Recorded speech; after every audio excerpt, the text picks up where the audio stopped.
Putin ने एक statement दिया डोनाल्ड ट्रंप के बारे में और अमेरिका के बारे में। और देखिए, हालात ऐसे पैदा हो गए हैं कि अमेरिका अकेला होता चला जा रहा है। मैं बताता हूं कैसे। प्यूटन ने कहा कि अमेरिका ने किस खुशी में इराक, शाम और लीबिया पर हमला किया। सिक्योरिटी काउंसिल की पाबंदियां अमेरिका पर क्यों लागू नहीं हुई? अमेरिका के लिए बैनुल अक़वामी कानून यही है कि वो जो चाहे कर सकता है। उसने बस फैसला किया और जंग कर दी। अमेरिका जो चाहे करता है और किसी से जवाबदेह नहीं होता, ये प्यूटन ने कहा। देखिए ना, दुनिया का कोई भी मुल्क जैसी जंग करता है जी, पाबंदियां, ये हथियार बनाए, पाबंदियां, ये वाला वेपन क्यों ले आए, पाबंदियां, यहां पे आप क्यों आगे, पाबंदियां। अमेरिका पे कभी कोई पाबंदी लगी है? वो सिर्फ पाबंदियां लगाता है, उसके ऊपर पाबंदी नहीं लगती, जो मर्जी करता रहे। वो एक मुल्क का सदर ही उठा के ले गए बीच में से, कोई पाबंदी नहीं, किसी ने पूछा ही नहीं। एक मुल्क के अंदर जेनोसाइड कर रहे हैं। ईरान में 200 अहदाफ को निशाना बनाया पिछले 24-48 घंटों के अंदर, 36 घंटों में लगभग 200 अहदाफ, और सिविलियंस का कत्लेआम किया है। 200 तो सिर्फ बच्चे शहीद हो गए अब तक की इतला के मुताबिक ईरान में।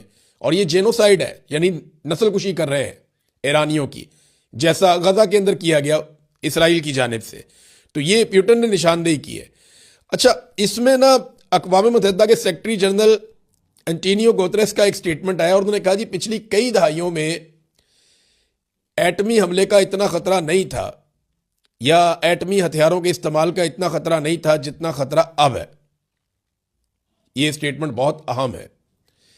देखिए, ईरान क्या एटमी धमाका कर सकता है? मैं एटमी हमले की बात नहीं कर रहा, एटमी तजर्बे यानी एटमी धमाके की बात कर रहा हूं। तो बिल्कुल अब ईरान के पास पूरा जवाब मौजूद है।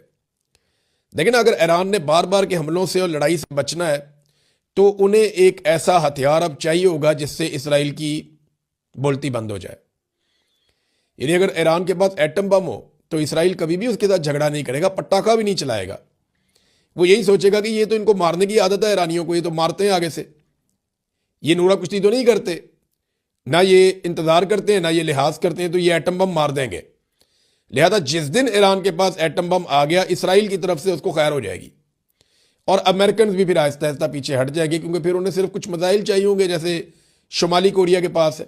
शुमाली कोरिया को कोई नहीं छेड़ता, जो मर्जी करे। उन्होंने इंसानी हकूक की पामालियों की तारीख रकम कर दी अपने मुल्क के अंदर। शुमाली कोरिया को एक जेल बना कर रख दिया, उस मुल्क से बाहर कोई नहीं जा सकता।